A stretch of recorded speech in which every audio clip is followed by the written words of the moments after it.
Waktu tidak bisa diulang. Ini prinsip ya. Maksudnya apa? Kerepotan kita, stres kita, terbuangnya waktu, tenaga, biaya kita untuk ngopeni barang kecil-kecil yang tidak penting tadi, ya tidak bisa diulang, sudah lewat.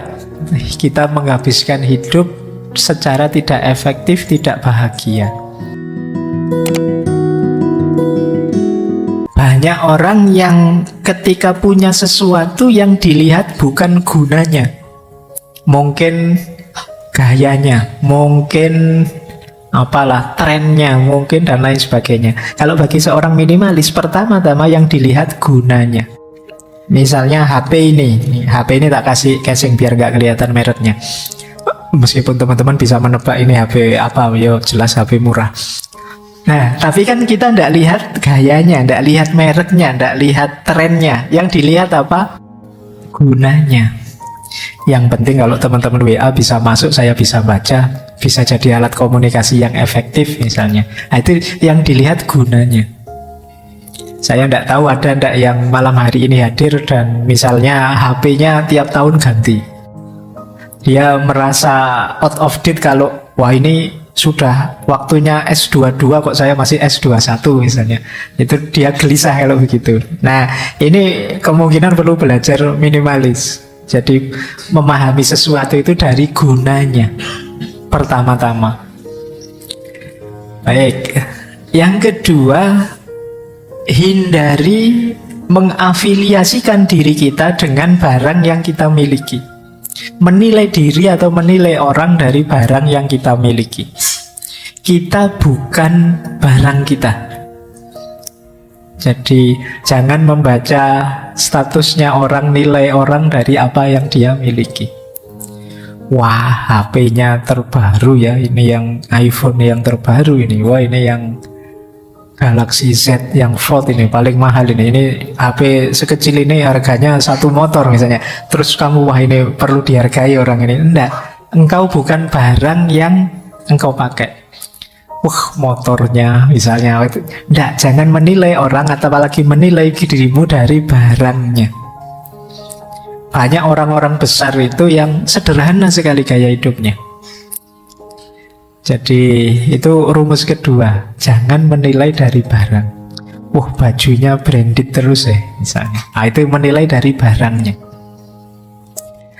Yang ketiga, ini prinsip selanjutnya, ini nyambung dengan yang keempat. Sedikit barang itu sama dengan sedikit stres. Sedikit barang membuat kita lebih merdeka. Tadi saya bilang, semakin banyak kita punya sesuatu kan semakin repot. Kemarin motornya motor lama pitung tahun 70-an misalnya. Itu kamu parkir di depan kamar kos-kosanmu semalam, tidak dikunci, kamu santai, tidak khawatir, tidak stres. Malingnya juga wegah, apa barang kayak gitu. Tidak imbang dengan resikonya. Tapi kalau motormu yang terbaru, yang fresh, yang mahal, kamu kepikiran terus. Waduh, ini motorku di luar, jangan-jangan ada yang nyenggol, jangan-jangan ada yang... Kalau kamu naikinnya kan juga agak hati-hati, jangan sampai kegores apapun. Nah, kamu pokoknya hati-hati. Stresnya banyak. Tapi kalau motormu motor lama kan, alah kegores, kesenggol apa, yang rugi yang nyenggol. Ayo, prinsipmu kan begitu mikirnya kan, kamu tidak stres. Jadi tidak kepikiran, yang biasa-biasa saja. Oke, cuma jangan dianalogikan pasangan ya. Nyari jangan yang cakep-cakep Pak, biar tidak kepikiran. Nyari yang biasa-biasa saja, santai saja, di mana-mana kita tidak khawatir. Apa ada yang mau? Tidak ke situ ya arahnya. Ini barang yang kita miliki. Jadi semakin sedikit yang kita miliki tambah nyaman dan kita tambah merdeka. Yang punya motor ya harus mikiri servis, mikir kadang ban bocor, mikir macam-macam. Yang tidak punya motor tidak kepikiran itu. Maka kalian harus jeli kapan aku perlu motor, kapan tidak. Kapan aku perlu mobil, kapan tidak. Bukan berarti jangan punya motor atau jangan punya mobil, tidak. Coba kamu baca guna tadi loh, yang nomor 1, kapan harusnya kamu saatnya punya motor. Misalnya Pak, saya antara kos-kosan saya dengan kampus itu paling sekitar 100 meter. Nah, kalau 100 meter apa penting kamu punya motor misalnya. Tapi kalau ingin jalan-jalan kemana-mana, sekarang angkutan umum banyak. Ada Trans Jogja, ada macam-macam, ada Gojek, ada apa yang sekarang tidak ada misalnya. Ini jadi kamu mikir guna. Tidak sekedar mikir gengsi, tidak sekedar mikir tren. Nah, prinsip yang kelima, kalau tadi sedikit stres, lebih merdeka. Yang kelima adalah melepas keterikatan dengan barang. Iyalah misalnya kamu butuh motor, ya tetap kalian jangan terikat dengan kepemilikanmu. Kalau bahasa Jawanya ya kalau kita punya harta, punya dunia, jangan kedunyan. Kedunyan itu sangat terikat dengan harta duniawi yang dia miliki.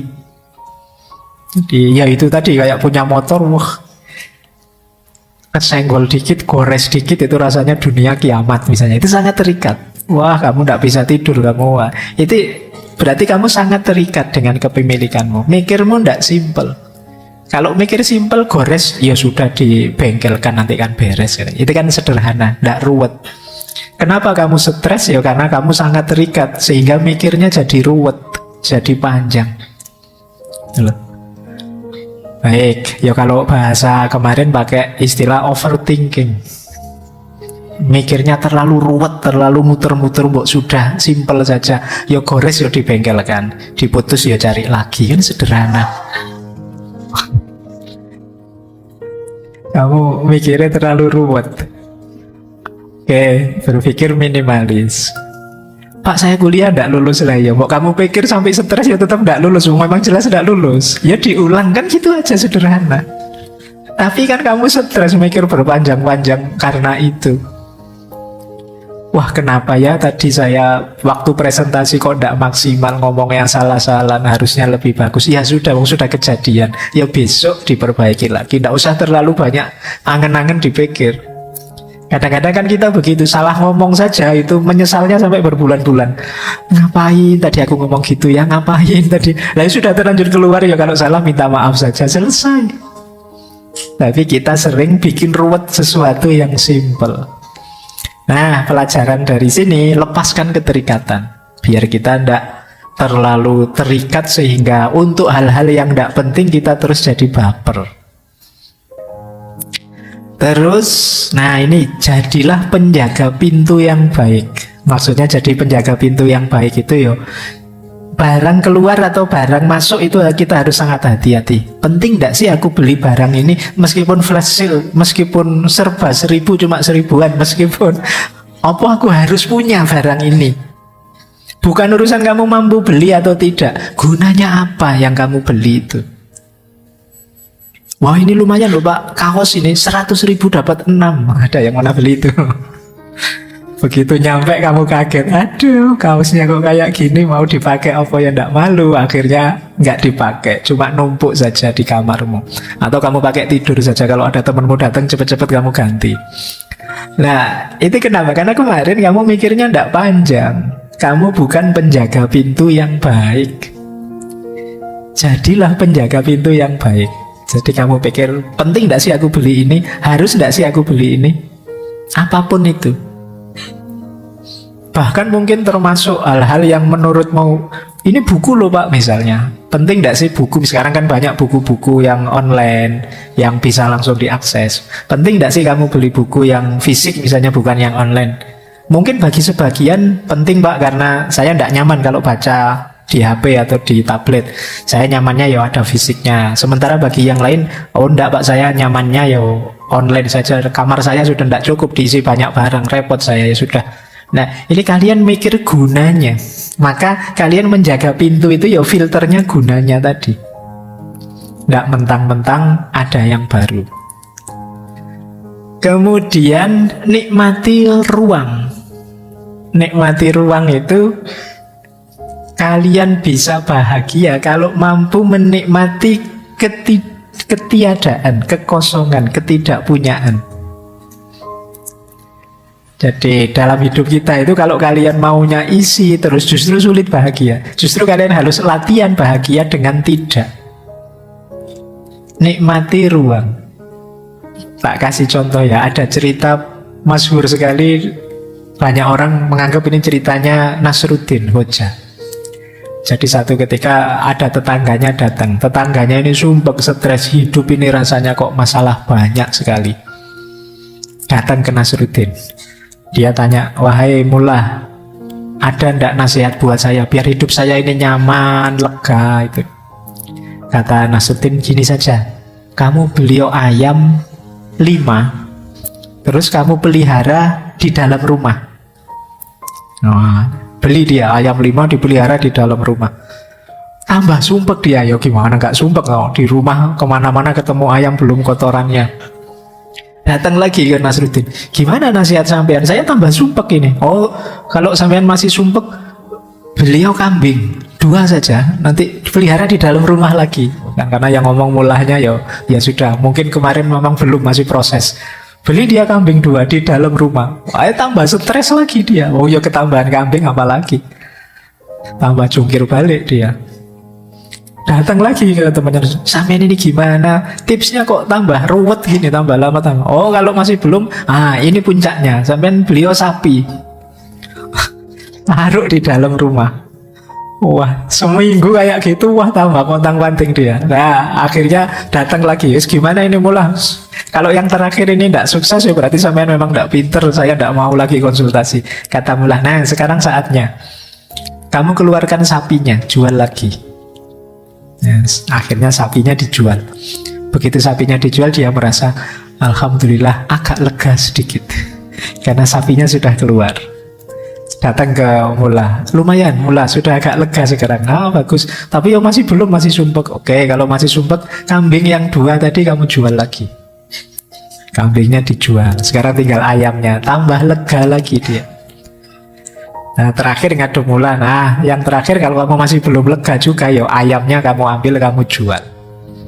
Begitu ayamnya dijual, sekarang rumahnya longgar lagi, tidak ada lagi binatang di rumah. Seneng dia, bahagia. Alhamdulillah, nyaman sekarang hidupku. Nah, ini dia belajar apa? Menikmati ruang. Padahal sebelumnya kan sudah begitu, sudah tidak ada apa-apa, tapi dia tidak bahagia. Kenapa? Dia tidak mampu menikmati ruang. Sebagian besar kita menganggap bahwa wah, rumah saya ini belum ada apa-apanya loh, mebelnya mebel kuno, terus kita biasanya merasa minder kalau tidak punya apa-apa. Padahal di antara jalannya kita untuk bahagia itu kita bisa menikmati ketidakadaan, kekosongan. Jadi justru tidak punya itu ringan. Kayak tadi, tidak punya itu bebas stres, kita merdeka. Jadi ayo mampu menikmati ruang. Kemudian selain menikmati ruang, ada prinsip menyukai, tidak harus memiliki. Nah, ini kamu sering pakai ya. Iya. Kamu sering begitu ya. Oke, ini kan yang paling sering kamu pakai kan prinsip ini, menyukai tidak harus memiliki. Ini biasanya kalau sudah ditembak terus ditolak kan ilmu ini keluar. Jadi gini loh, kita itu terbiasa ingin punya apa saja yang kita sukai. Padahal tidak harus memiliki, kita sudah bisa menikmati itu. Misalnya, wah saya seneng es krim Pak. Kan tidak harus kita beli mesin pembuat es krim. Itu namanya menyukai, tidak harus memiliki. Wah saya seneng Pak ayam yang crispy itu. Oh, terus tidak cuma beli ayam crispy, kamu mati-matian pingin beli panci atau apa yang bisa bikin ayam crispy. Akhirnya kamu beli beneran pancinya, tapi begitu mau bikin, repot amat, beli saja ada. Terus barangnya cuma numpuk di rumah, di kamarmu. Pak ini alat perebus telur loh Pak, efektif sekali, gampang rebus telur. Terus kamu beli, tapi terus kamu, lah ngapain beli telur direbus repot-repot, kalau di warung tinggal ngambil selesai. Jadi kita sering punya prinsip, kalau suka ya beli. Saya senang sekali dengan jus Pak. Wah, terus kamu beli juicer untuk ngejus itu. Tapi ya sering tidak dipakai. Kamu sukanya pulang dari kampus ya beli aja jus pinggir jalan, selesai. Akhirnya barang numpuk. Nah, itu yang dimaksud ya, menyukai, tidak harus memiliki. Yo kalian seneng baju-baju bagus kan, tidak harus terus beli mesin jahit. Jadi tidak harus kamu kursus desainer. Jadi menyukai tidak harus memiliki, tidak ada hubungannya dengan pacaran ini. Ayo, meskipun ya bisa kamu pakai. Baik ya, jadi ini prinsip, ini ternyata ini prinsip luas universal. Kamu kemarin ngertinya hanya untuk itu. Ternyata yang hidup itu memang menyukai, tidak harus memiliki. Terus bahagia dengan cukup. Ya hidup ini memang harus pas, tidak lebih, tidak kurang. Lebih itu tidak enak, ada tugas ekstra. Kurang juga tidak enak, berarti ada yang tidak terpenuhi. Ayo latihan bahagia dengan cukup. Cukup dengan parameter guna tadi ya, bukan parameter tren, bukan parameter gaya dan lain sebagainya. Kalau HP edisi jadul cukup untuk segala macam kepentinganku hari ini, ya sudah. Kalau laptop lama sudah cukup, ya ndak harus beli laptop baru. Kecuali memang, Pak saya ini kan mahasiswa IT Pak, saya mahasiswa teknik informatika, kalau laptop kayak gini ndak cukup Pak. Ayo beli, berarti yang cukup.